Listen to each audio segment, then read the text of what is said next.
मला फक्त हिंदुत्वाशी देणं घेणं आहे. छत्रपती शिवाजी महाराजांनी शिकवलेला महाराष्ट्र धर्म हा माझ्यासाठी महत्त्वाचा आहे. खरं तर तोच माझा धर्म आहे आणि तीच माझी जात आहे. तोच माझा समाज आहे. तेव्हा मागच्या आठवड्याभरातल्या अस्वस्थतेला आज इथंच विराम देतोय. सगळं गाडून टाकत मी पुन्हा नव्यानं माझ्या कामाला लागतोय. माझ्याकडून मी हा विषय संपवलाय. पण माझ्या वाटेला जाल तर मात्र मला माझ्या बचावाचे मार्ग शोधावे लागतील.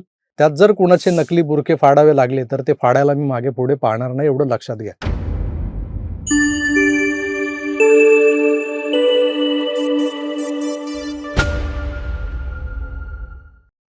मित्रो नमस्कार. खरं तर या विषयावर मला व्हिडिओ करायचा नव्हता.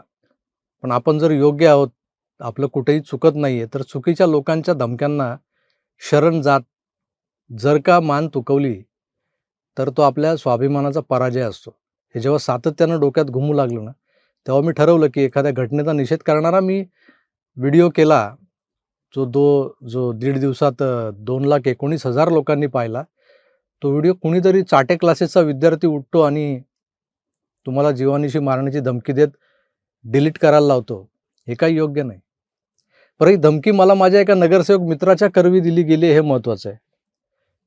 सुरुवातीला मी गप्प बसलो, कारण जर गाजावाजा झाला, पोलीस तक्रार केली असती मी, तर माझा हा जो मित्र आहे तो सुद्धा त्या संदेश वहनाच्या ठपक्यामुळे अडचणीत येईल. ज्याचं राजकीय करिअर घडावं म्हणून आपण देव पाळण्यात घालून बसलो होतो, त्या माझ्या या मित्राचा या क्षुल्लक गोष्टीत नाहक बळी जाईल म्हणून गप्प बसलो. पण आपण जर चुकत नसू तर कशाला कोणाच्या बापाला घाबरायचं?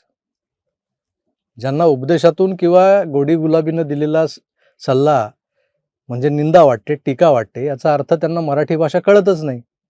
आणि गंमत अशी की मी पहिल्याच फोननंतर त्या मित्राला माझ्या व्हिडिओचा आणि त्या व्हिडिओतून काढलेल्या एका तुकड्याचा अर्थ समजावून सांगितला. आणि तसं सांगत असताना तो डिलीटच करा, अजून का डिलीट केला नाहीत, अशी विचारणं समोरचा जर करतो, तेव्हा माझा तो सो कॉल्ड मित्र माझी बाजू, माझे विचार त्या समोरच्यांना समजावून न सांगता मलाच म्हणतो की आपल्या जीवापेक्षा तो व्हिडिओ मोठा आहे का? तर माझ्यासारखा माणूस काय करेल? बरं, हा संवाद स्पीकर फोन सुरू असल्यानं माझ्या बायको आणि मुलीनंही ऐकला. त्यांचे चेहरे काळजीनं घेरले गेले. त्यात माझी 6 महिन्यांपूर्वी बायपास झालेली आहे. तुम्ही कितीही जीवावर उदावर होऊन चुकीला चूक म्हणायला जाल हो, पण तुमच्या माघारी तुमच्या कुटुंबाला कोण पोसणार आहे? हा विचार क्षणभर का होईना डोक्यात येतोच की. आता या प्रस्तावनेनंतर आमच्या ज्या प्रेक्षकांना हा नेमका काय मॅटर आहे, काय विषय आहे ते माहीत नाही आहे, त्यांना सांगतो. मी गेल्या आठवड्यात बुधवारी दुपारी फेसबुकवर एक पोस्ट टाकली होती. ती स्क्रीनवर दिसेल तुम्हाला. फेसबुकवरील मित्र, आत्ताच मुंबई हायकोर्टाच्या वकिलांच्या सोबत बैठक संपवून घरी निघालोय. मागील 2 दिवसांपूर्वी मला एक धमकीवाजा निरोप आला होता. एक व्हिडिओ तात्काळ डिलीट करण्यास सांगितलं गेलं. मी जीवाला घाबरत नाही, पण कुटुंबाच्या आग्रहामुळे तो व्हिडिओ मी चॅनलवरून डिलीट केला. याला ऑलरेडी 2,19,000 लोकांनी पाहिलं होतं. एक टोळी मला जवळपास महिनाभरापासून त्रास देते. ते उघडपणे समोर येत नाहीत. राज्यातल्या एका मोठ्या नेत्याचं नाव घेत हे सगळं चाललंय. धमक्याही माझ्या एका मित्राद्वारे दिल्या जात आहेत. हे लोक खतरनाक आहेत, यात वाद नाही. मला एकटा गाठून मारूनही टाकतील. म्हणून त्या उघडपणे समोर न येणाऱ्या आणि मला संपवण्याच्या धमक्या देणाऱ्या संबंधितांची नावं मी एका नोटराईज प्रतिज्ञापत्राद्वारे, ॲफिडेव्हिटद्वारे माझ्या वकिलांकडे बंद लिफाफ्यात दिलेली आहेत. त्याची एक प्रत ॲडव्होकेट निलेश ओझा यांनाही दिली आहे. एक प्रत माझ्या पत्नीच्या ताब्यात आहे. आजपासून पुढे कधीही माझं काही बरं वाईट झालं, कुठल्या खोट्या नाट्या केसेसमध्ये गुंतवलं गेलं, तर त्यामागे हेच लोक जबाबदार असतील याची नोंद घ्यावी. तर धर्मासाठी लढत असताना असल्या घाणेरड्या राजकारणापोटी आपला बळी जाणारच असेल, तर जाता आता सोबत आणखी 4-6 लोकांना घेऊनच जाईन. आपला प्रभाकर सूर्यवंशी.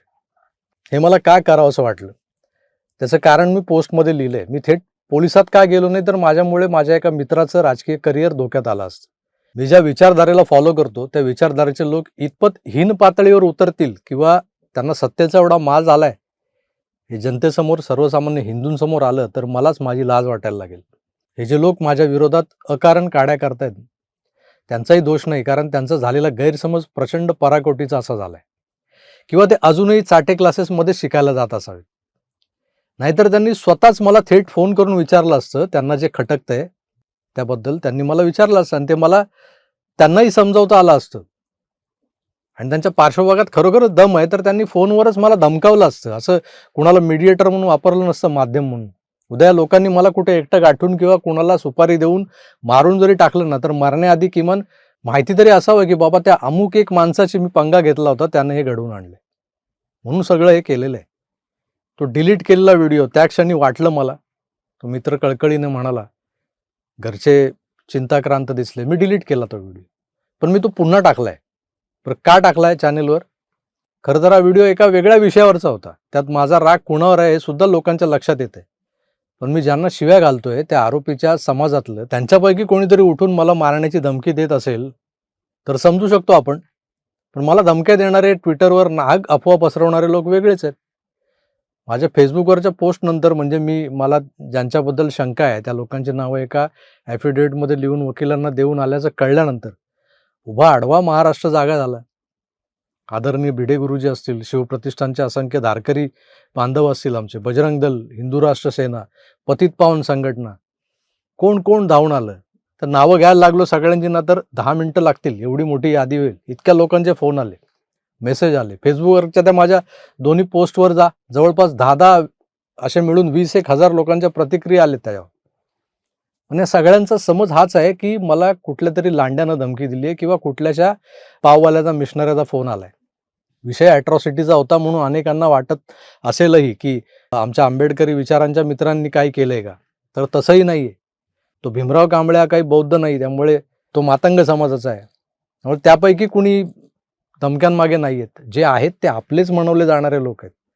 म्हणूनच तर मला त्यांची नावं माहिती आहेत ना. ती नावं बंद लिफाफ्यात माझ्या 2 वेगवेगळ्या वकिलांकडे सुरक्षित आहेत. या लोकांचा माझ्यावरचा राजकीय आकस हा गैरसमजातून आहे, असं मी आजवर समजत होतो. पण त्यामागे जातीय राजकारणही आहे हे नव्यानं समजलंय मला.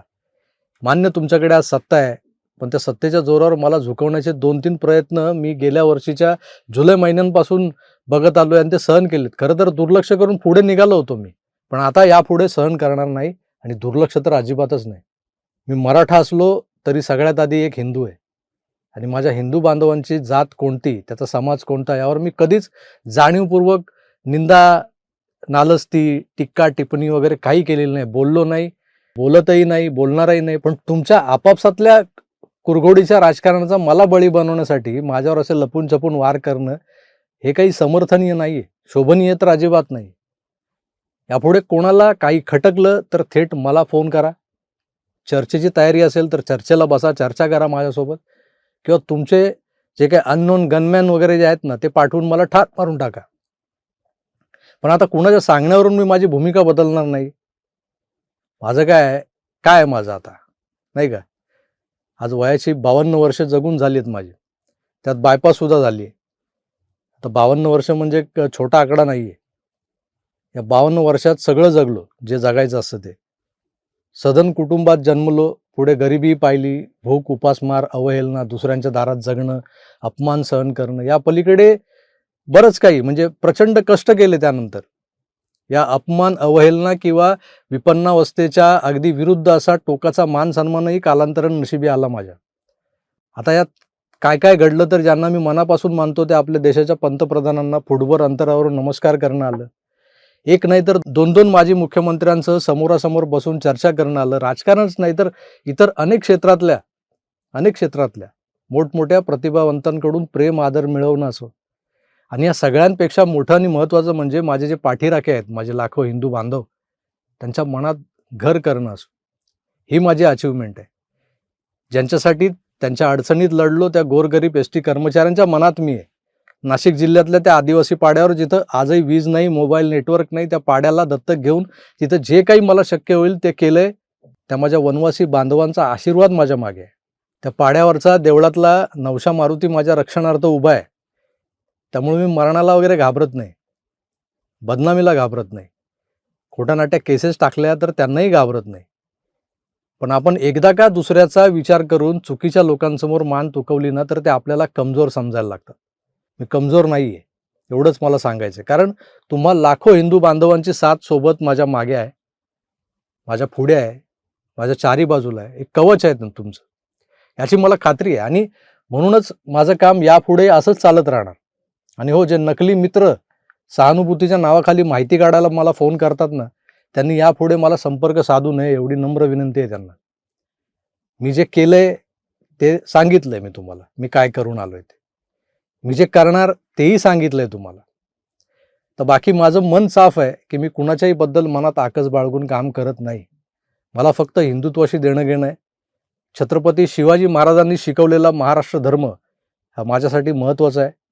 खरं तर तोच माझा धर्म आहे आणि तीच माझी जात आहे, तोच माझा समाज आहे. तेव्हा मागच्या आठवड्याभरातल्या अस्वस्थतेला आज इथंच विराम देतोय आणि असा हा विराम देत सगळं गाडून टाकत मी पुन्हा नव्यानं माझ्या कामाला लागतोय. माझ्याकडून मी हा विषय संपवलाय. पण माझ्या वाटेला जाल तर मात्र मला माझ्या बचावाचे मार्ग शोधावे लागतील.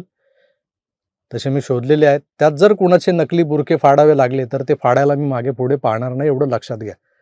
तुर्तास थांबतो. पुन्हा भेटूच. तोवर आपली काळजी घ्या आणि पाहत राहा आपलं आवडतं यूट्यूब चॅनल आकार DG9. धन्यवाद. नमस्कार.